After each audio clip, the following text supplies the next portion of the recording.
সব থেকে বড় প্রশ্ন কি জানেন, এই দালালি করে না করতে পেরেছি একটা বড় দালান কোঠা, না কিনতে পেরেছি একটা 4 চাকা, আপনি কেন ভগবানের প্রসাদ নিয়ে ব্লগ ভিডিও বানাবেন?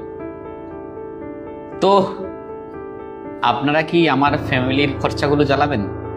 আপনারা কি এসে আমার পরিবারের চাহিদাগুলো মেটাবেন?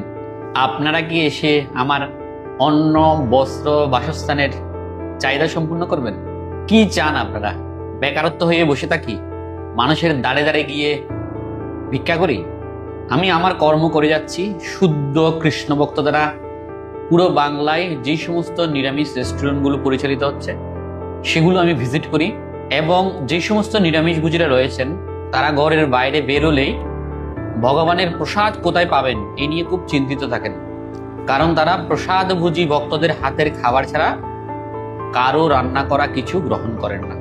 পুরো দিন একেবারে বলতে গেলে সকাল থেকে রাত অবধি উপবাস থাকতে হয়েছে আমাদেরকে, এমন অনেক দিন গিয়েছে, অনেক সময় গিয়েছে। কেননা আমরা বাইরে কোনো কিছু খাই না, গ্রহণ করি না, যদি না সেটি কৃষ্ণ ভক্ত দ্বারা রন্ধনকৃত এবং পরিচালিত হয়। যে আপনার চ্যানেলে বিভিন্ন জায়গা জমির ভিডিও কেন দেখা যায়? অনেকে আমাকে আবার দালাল বলে ইন্ডিকেট করেন। আমি এই সমস্ত কিছুতে তেমন একটা নিজেকে জড়াতে চাই না বা মাখতে চাই না। কেন? নিরামিষ বুঝি কৃষ্ণ ভক্ত হলে যেই সমস্ত রিয়েল এস্টেট বিজনেসম্যানেরা জায়গা জমির ভিডিও প্রমোশনের জন্য আমাদেরকে কল করে, আপনাদের কি মনে হয় এটা কি দালালি?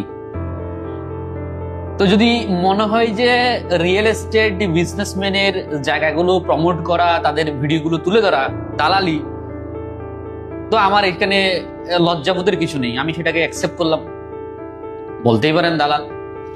সব থেকে বড় প্রশ্ন কি জানেন, এই দালালি করে না করতে পেরেছি একটা বড় দালান কোঠা, না কিনতে পেরেছি একটা 4 চাকা, না করতে পেরেছি সমাজে হাই প্রোফাইল ব্যক্তিদের সাথে চলাফেরার সুযোগ। কারণ এই দালালি এত মহৎ বড় দালালি, এই হচ্ছে ব্যাপার। তো এটুকু আমি স্পষ্ট করে আপনাদেরকে বলছি, আমি কোনো জায়গা ক্রয় বিক্রয় সংক্রান্ত যে কোনো বিষয়ের সাথে জড়িত নই। জাস্ট যারা রিয়েল এস্টেট বিজনেসম্যান তারা আমাদের সাথে যোগাযোগ করেন প্রমোশনের জন্য। আমার এতটুকু জমি রয়েছে, দয়া করে আপনি যদি একটু আপনার পেজে সেটি পাবলিশ করেন আমাদের একটু সুবিধা হয়। তার জন্য কিছু উপঢৌকন অবশ্যই আমাদেরকে দেওয়া হয়, যেটি আমার পারিশ্রমিক এবং শ্রমের বিনিময়ে। আর সেটিকে যদি দালালের পারিশ্রমিক মনে হয় তাতে আমার কোনো লজ্জা নেই।